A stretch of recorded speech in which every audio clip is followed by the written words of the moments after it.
Welcome, gods and goddesses creators. How are you?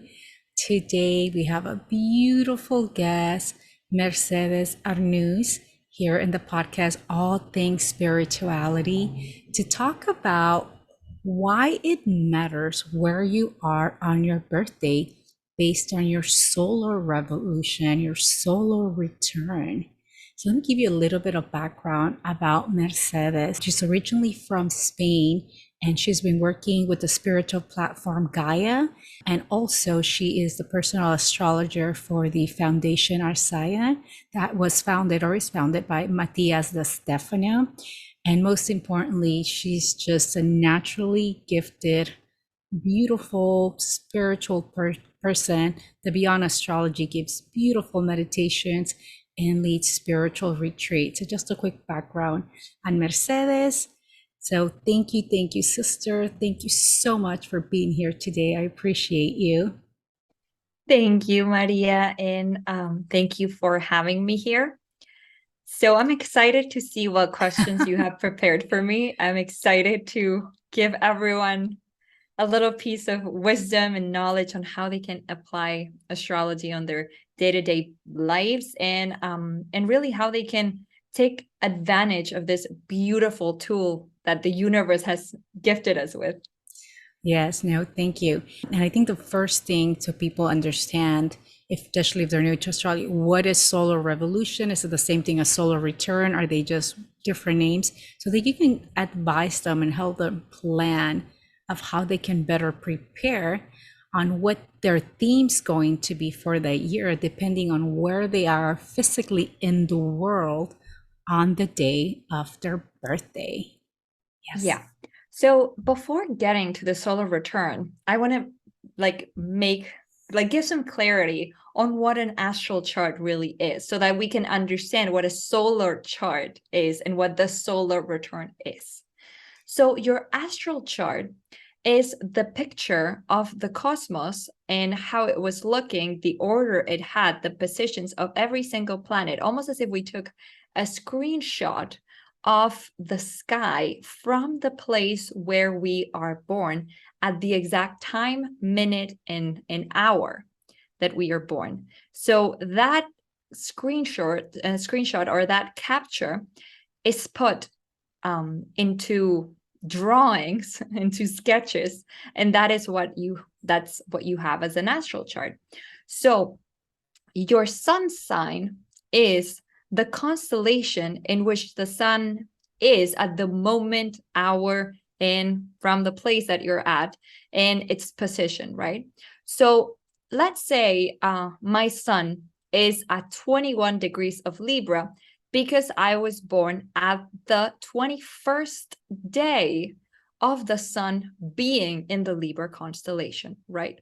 So every year when the sun is at 21 degrees of Libra, I am going to have my solar return, which is the position in which the sun is or was at the moment I was born.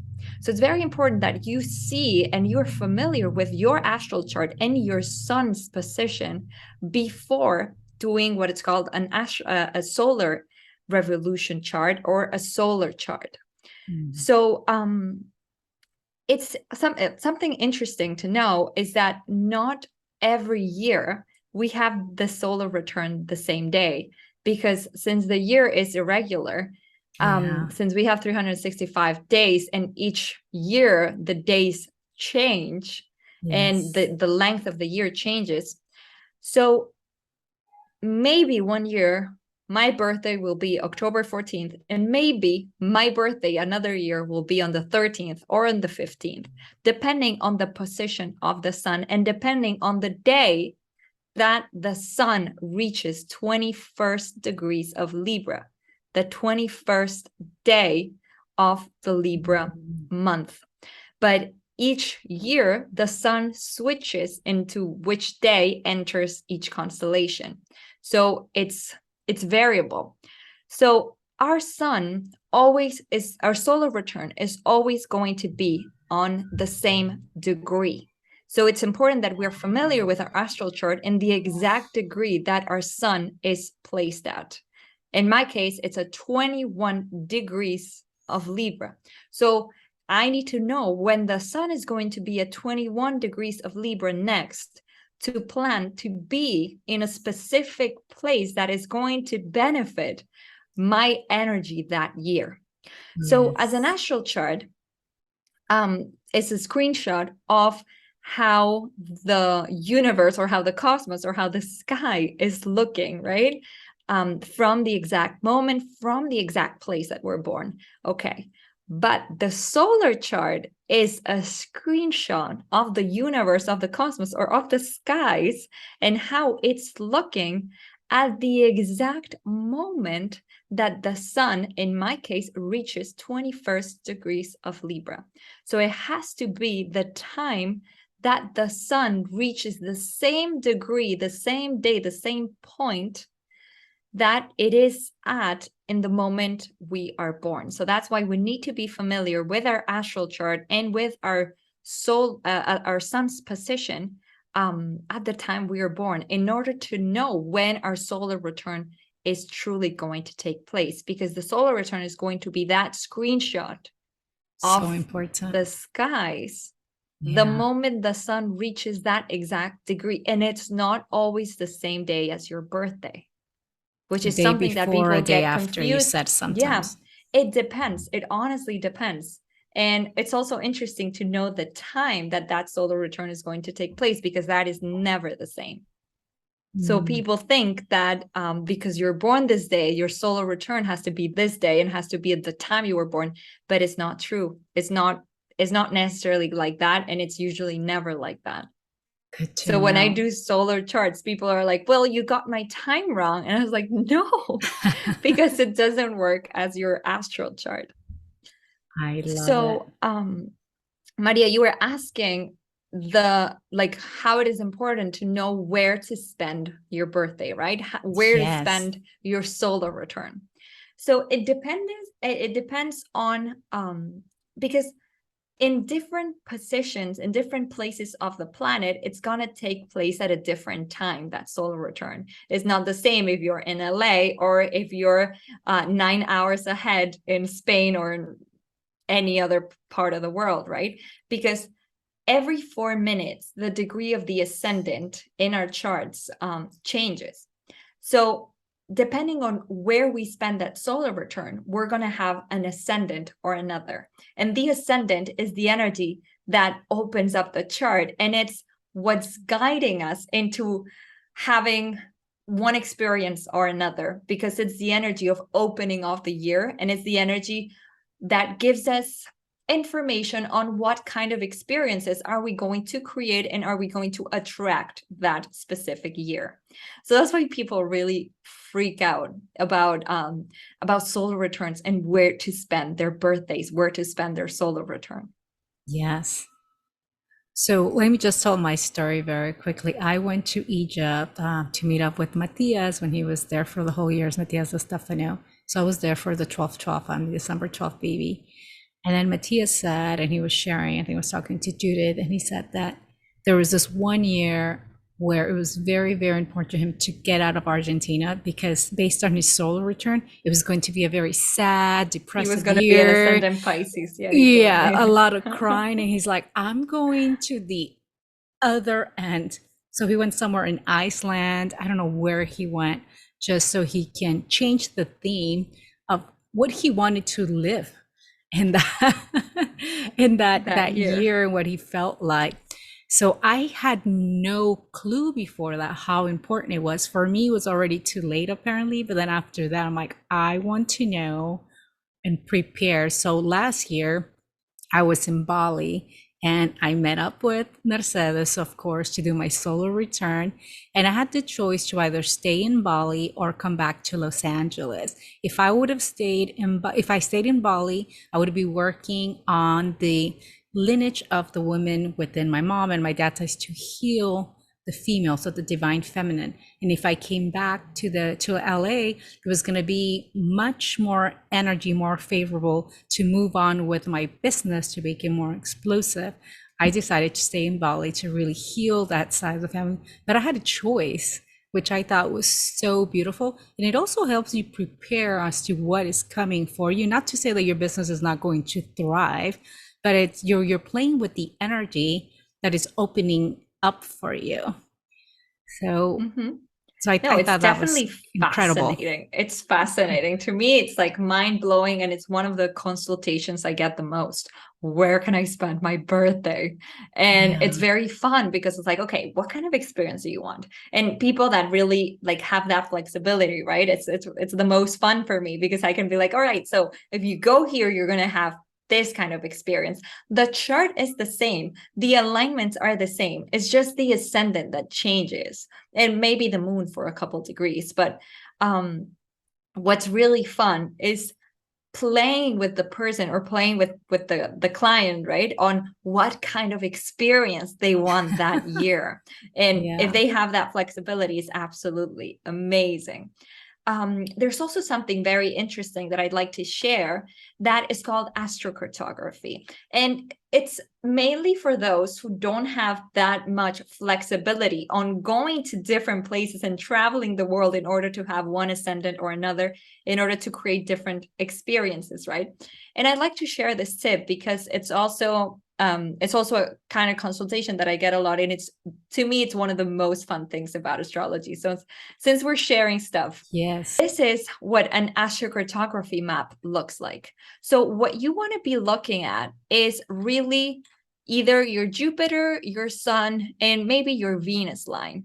And it depends a lot on when they're where they're placed in your chart. But if you go to the world close to those experiences where you have either a Jupiter line, a Sun line, a Venus line, you are going to have more favorable experiences than if you, for example, spend your birthday on a Mars line or on a Saturn line. So this is just something quick to share, and something that is very interesting for those who maybe don't have the money to pay for an astrologer, or maybe don't have the resources to travel the world in order to have another ascendant sign. Yeah. When you say favorable, what do you mean by that? Like Venus is more love, Saturn is Mm-hmm. like more reflection, and Jupiter can be more like it's gonna like break you apart, or what do you It mean by that? depends on where those planets fall in your chart, to be honest. But usually where the Jupiter line, the Sun line, or the Venus line are going to be experiences that bring you pleasure, expansion, sense of happiness, sense of joy, sense of Mm, um how do you call it, like plenish. Like you're gonna feel fulfilled, you're gonna feel love, you're gonna feel beauty, you're gonna feel a sense of knowledge, expansion, wisdom. So those three planets, or those three signs, are I'd say what to look for as a summary, um but I mean, it depends on what you want to work on. Like, for example, if you're having your Saturn return and you're in between 28 and 31, or you are in between 56 and 61, then you also would like to go to a Saturn line, and so that you can learn more, you can grow more, you can connect to that sense of responsibility within yeah, you. we're really deep. I was just in a Saturn line, to be honest. Back in Greece, I was in a Saturn line, and I had this huge sense of responsibility. I got a lot of things done. I was very productive, but at the same time, I had this sense of responsibility so strong in me that I had a hard time letting go and enjoying myself. Yeah, disconnecting. Yeah. Disconnecting, exactly. And have you been in the corporate world? It's a more personal question. Yeah, I have been in the corporate world. I mean, kind of Okay. like, I don't even know it would be considered corporate, but I've been in the design industry, a part of a Okay. corporate world, and I've Under the corporate. collaborated with a lot of corporate Yeah. and businesses. Okay. Yeah, because disconnecting when you're in like full on corporate, it takes time. It's not one Hmm. day from another. So I had a Well, that's also question. being an astrologer, Maria. It's Seriously. it really is like just letting go of the mind. Yeah, It's a we 24-hour can create a job. system. Because same thing, and like move to spirituality. I'm like, oh my God, I'm bringing all the old habits back, Hmm. and it's my Yeah, own. So, absolutely. question right before we had the call, you said it would be best for me to do my solar return maybe a month before my birthday? Doesn't matter Mhm. if I do it 2 months, 3 months prior, and why? If it So How does it yeah, differ? no, of course, yeah, that's a very good question because from it's like 1 month before and 1 month after your birthday, you're closer to your sun sign. So you're at a time of death and rebirth. So if you do your solar return consultation more than 2 months prior, you're not going to be in the Mm, same state of consciousness that you need to be in order to know what that year is going to look like. So I usually recommend 1 month before or 1 month after or close to your solar got it. return date, because you're going to be at that state of consciousness closer to the sun. You need to Mm, be in the constellation prior to yours or further to yours in order to see and know what your energy really feels like. That's why in astrology also we know that the most significant events in your life happen either the month you're born, the month you were born in, and a month prior or a month before. I love it. So I wanted to ask you a personal question. Since you've Yes, been of doing course. astrology since you were 15 years old and you come from a very Yeah. spiritual family, have you done anything crazy, like changed locations or things like, oh my God, I need to get out of here because you knew what was coming? Or can you share The a story? craziest thing.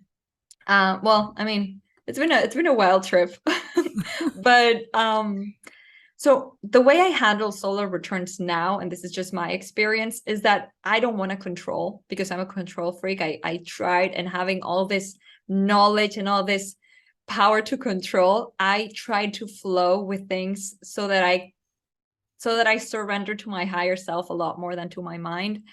And I am always surprised on where I am taken to spend my birthday.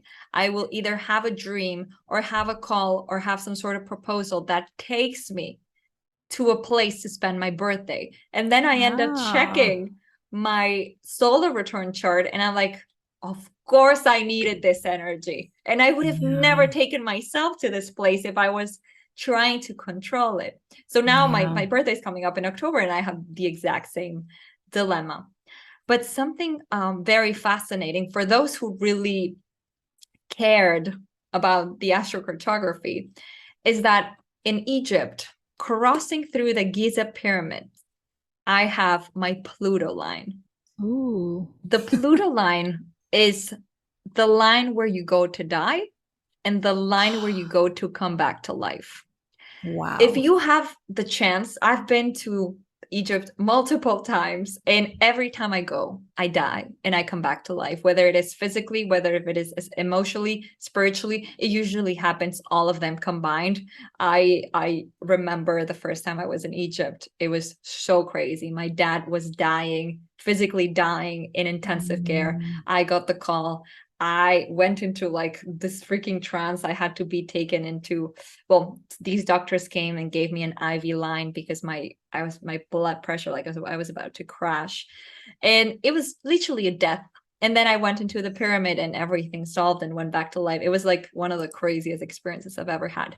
But I'm saying this because if you have the chance to go to travel to a Pluto line and stay there at least a week, it's one of the places, especially ooh, the generation that has Pluto and Scorpio, which goes from 1985 to 1994, 1995.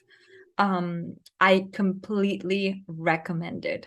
incredible. It's gonna be scary. It's gonna freak you out, but it's gonna bring out your most powerful self out to the surface. That's unbelievable. And that was going to be actually my other question. Does it really matter if you go to spiritual places, vortices, or is it okay to just visualize it if you're not able to actually be there? Right. Um, So if you're looking for spiritual experiences, I would definitely go to a place where you have that Pluto line. It's usually 2 to 3 places around the world. And that is literally where you're going to have the deepest transformation, the deepest spiritual rebirth, spiritual transformation, and also where you have your moon line.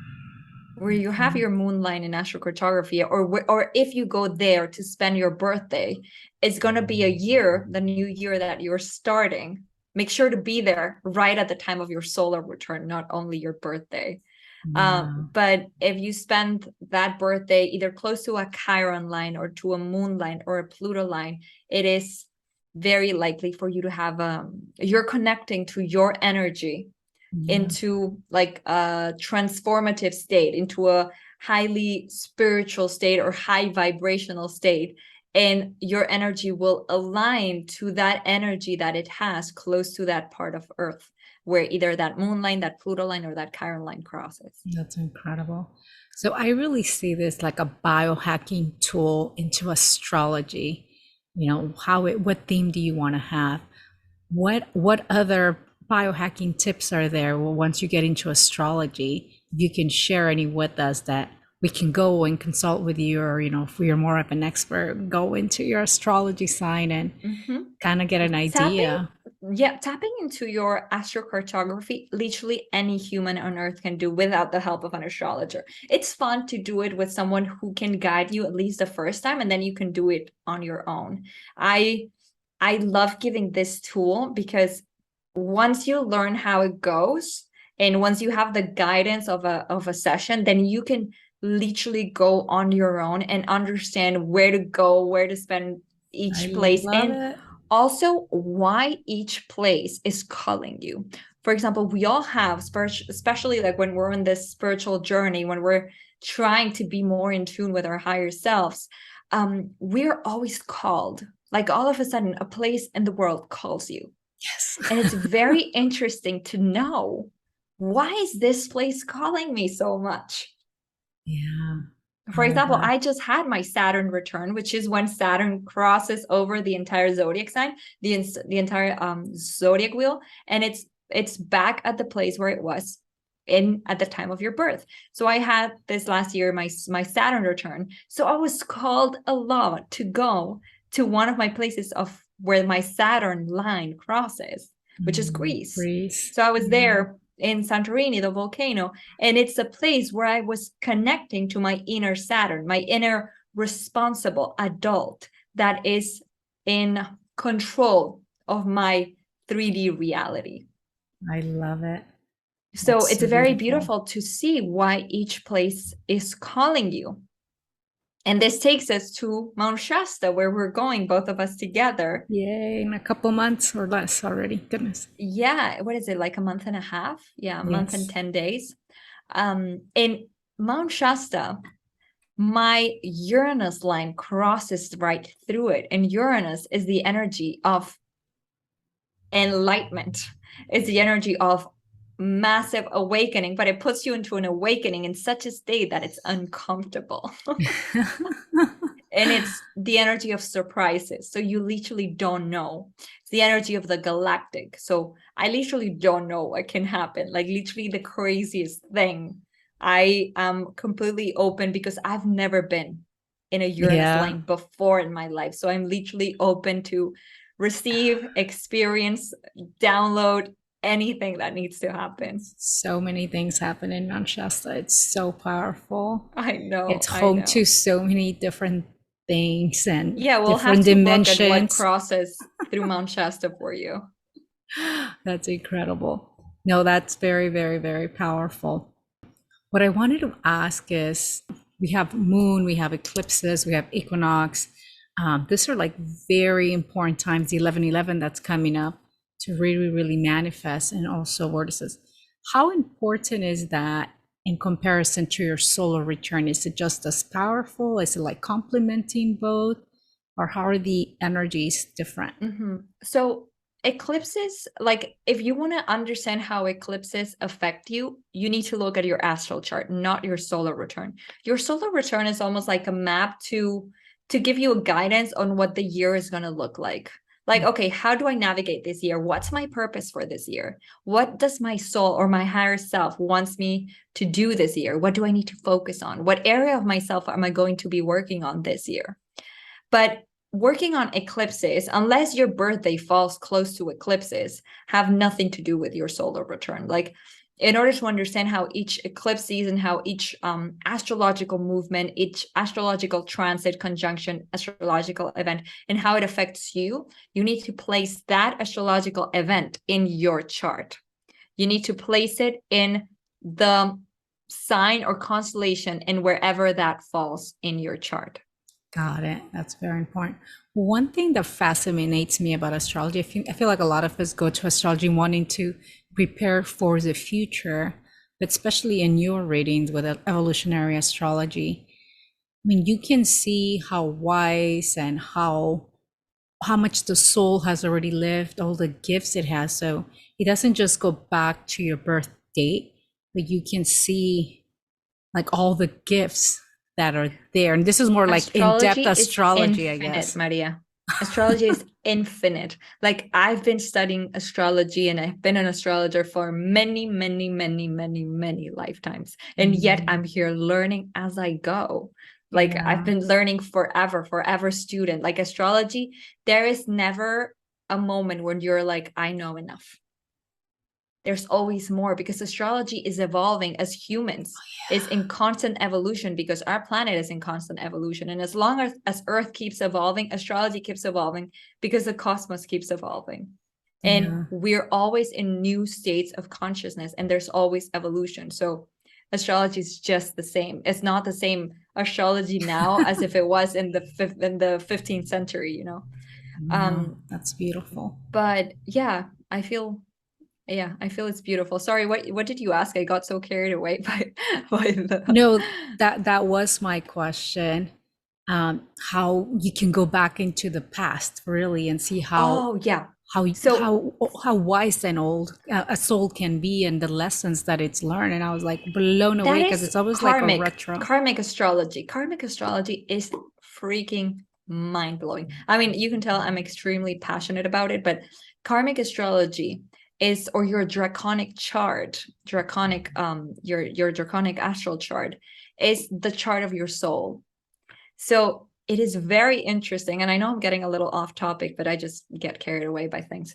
But it's very fun to look at your draconic chart and then look at the draconic chart of either your partner, your significant other, family members, special connections that you have, because then you see how your soul has shared different experiences. So you're not working on your astral chart, which is this lifetime, but you're working with your soul's energy and what your soul comes handling in other timelines. You can also see the timelines that your soul comes connected to in your astral chart.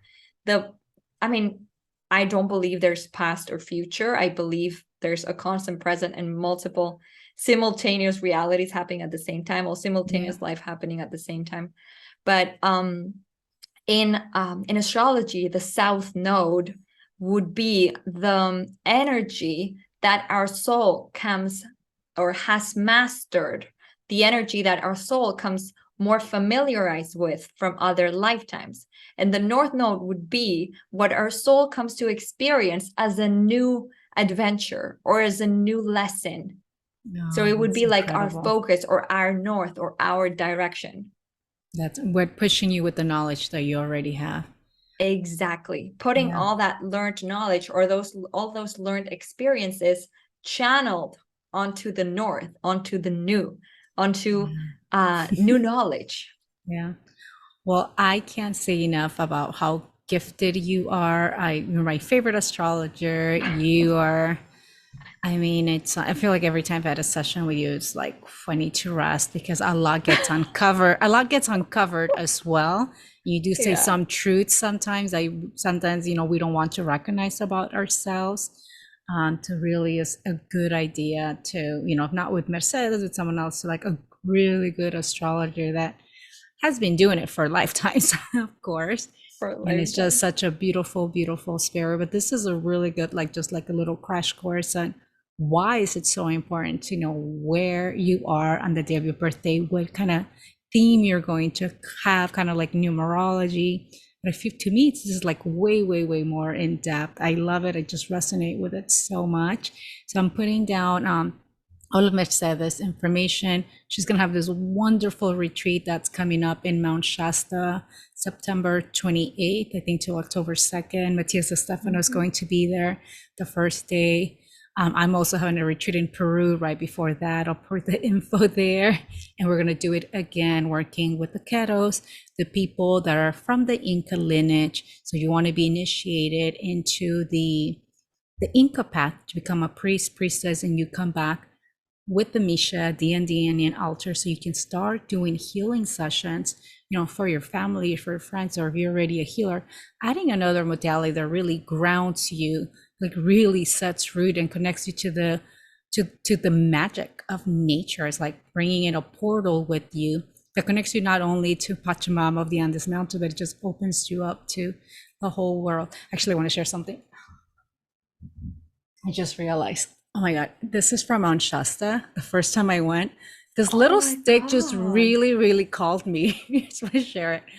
And I feel like it's like my want.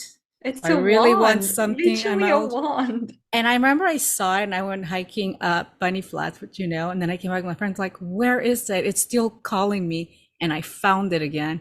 So it's been with me. And I love the fern and still smell it. So it's like a given wand, and I didn't even notice, but it's here, like Mount Shasta spirits here. So this reminds me, Maria, for example, in my astrocartography chart, I have my most expansion, my most plenitude, my most, like I'd say, my most static, magnific self in Maldives, which is pretty amazing, right? Because everyone wants to go to Maldives. Yes. So I've never been, so I cannot tell. But my friends who went there brought me a bunch of these little corals, and I work all around with these little corals from the my Jupiter line, my Jupiter midheaven line, which crosses right through Maldives. So I have a little bit of Maldives energy to work with me and connect me to that sense of expansion.